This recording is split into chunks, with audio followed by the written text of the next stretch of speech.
Prabhas fans మాత్రమే కాకుండా యావత్ ఇండియన్ సినిమా ఇండస్ట్రీ మొత్తం ఎప్పుడెప్పుడు అని ఎదురుచూస్తున్న కల్కి సినిమా ఈ రోజు థియేటర్లలో సందడి చేస్తోంది. మన భారత ఇతిహాసానికి సైన్స్ ఫిక్షన్ జోడించి భవిష్యత్తులో ప్రపంచం ఎలా ఉండబోతుందనే విషయాన్ని కల్కి మూవీలో చూపెట్టారు డైరెక్టర్. అంతేకాదు, మనకు తెలియని సరికొత్త ప్రపంచాన్ని తెలుగులో మాత్రమే కాకుండా భారతీయ ప్రేక్షకులకు చూపెట్టడంలో డైరెక్టర్ సక్సెస్ అయ్యాడని చెప్పాలి. ఈ సినిమాకి పాజిటివ్ టాక్ రావడంతో 2 తెలుగు రాష్ట్రాలలో మొదటి రోజు టికెట్స్ దక్కించుకోవడం కష్టంగా మారింది.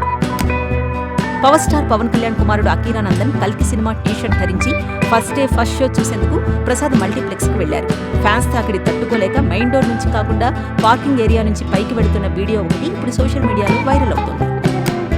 పవన్ కళ్యాణ్ ఆంధ్రప్రదేశ్ డిప్యూటీ సీఎంగా బాధ్యతలు తీసుకున్న తర్వాత రేణు దేశాయ్పై ట్రోలర్స్ విరుచుకుపడుతున్నారు. కొంతమంది అసభ్యకరమైన కామెంట్స్ పెడుతూ తనతో పాటు తన పిల్లలు ఆద్య, అకీరాలపై కూడా ట్రోల్స్ చేస్తున్నారని ఆమె ఆవేదన వ్యక్తం చేశారు. ఇక ఈ అసభ్యకరమైన కామెంట్స్ నుంచి తప్పించుకోవడానికి తన ఎక్స్, ఫేస్బుక్ అకౌంట్స్ ను క్లోజ్ చేస్తున్నట్టు ఇన్స్టాగ్రామ్ ద్వారా ఒక ఎమోషనల్ పోస్ట్ ని విడుదల చేసింది రేణు దేశాయ్. హీరోయిన్ నివేదా థామస్ నటిస్తున్న లేటెస్ట్ మూవీ 35.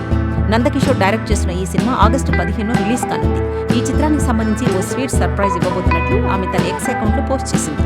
ఈ సినిమా టీజర్ ను కల్కి మూవీ రిలీజ్ అయ్యే పీవీఆర్ సినిమాస్ లో ప్రదర్శిస్తున్నారంటూ నివేదా స్వీట్ సర్ప్రైజ్ ఇచ్చింది.